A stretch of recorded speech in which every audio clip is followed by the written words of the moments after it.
Alright, here is the reaction that you have carried out recently. So, where we reacted with sodium thiosulfate with hydrochloric acid to give sodium chloride, sulfurous acid, and solid sulfur.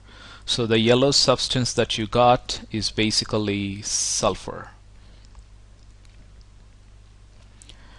So our goal is to determine the reaction rate graphically. So where the concentration of hydrochloric acid was kept constant at 1 molar and we decreased the concentration of sodium thiosulfate from 0.2 molar all the way to 0.1 molar, as you can see here on this exponential curve.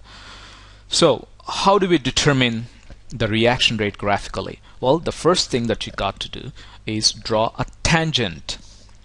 So a tangent is a small straight line drawn across this graph here. So I want to determine the reaction rate at this point. So I draw a small straight line called tangent across this point on the curve. So let's say that's my tangent.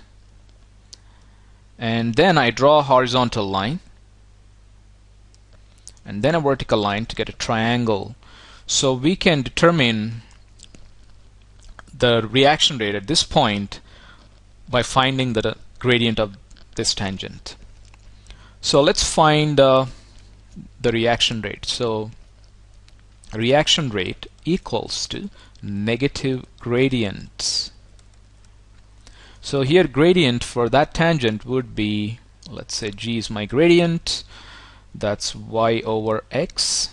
So y is basically the vertical component, which you can read from the y-axis.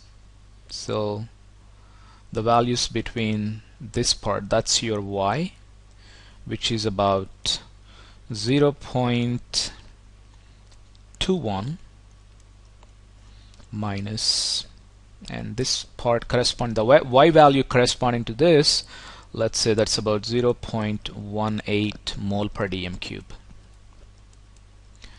So that's our y divided by x. X is the base of this triangle. So x on the horizontal axis corresponding to that is approximately, let's say that's about my 33 minus 27, approximately 33 seconds minus 27 seconds.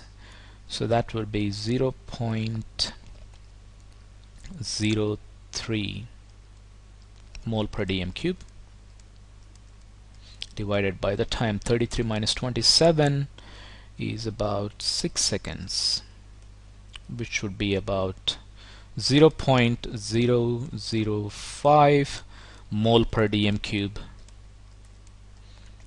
per second, or if I have to write it in scientific notation, that would be 5.0 times 10 to the power of -3 mole per dm cube per second. That's our reaction rate, and since we said reaction rate equals to negative gradient, you can just put a negative sign here. It simply means that the concentration is decreasing with time. That's what the negative sign means. So let's go ahead and find a reaction rate. So this is our rate here. Okay, that's our rate. Let's try to find the reaction rate at a different point. So let me try to find my reaction rate at that point. So we do the same thing, draw a tangent. So let me draw a tangent there across that point. And then I draw a vertical line and a horizontal line and find the gradient of that tangent. So which is about, let's say, so our gradient equals to y over x. So our y is about, how much is that, 0.14. So y is this value. You can read it from the corresponding y-axis, 0.14 minus 0.13 over x is the base of this triangle. So let's say that is about 50 to 56. So 50 6 minus 50 seconds, so that's about 0. Let's write here, that would be 0.01 mole per dm cube divided by 6 seconds, so which would be about 0.0016. So in other words, I can say the reaction rate with a negative sign is about 1.6 times 10 to the power of negative 3 mole per dm cube per second. Okay, so as you can see here, the reaction rate decreased with time. So here the reaction rate at this point is 5 times 10 to the power of negative 3, whereas as time increased, the reaction rate decreased from 5.0 to 1.6 times 10 to the power of negative 3. So that's how you determine. Now if you're wondering why the reaction rate decreased from this value to this, well, basically the reactants collide with each other.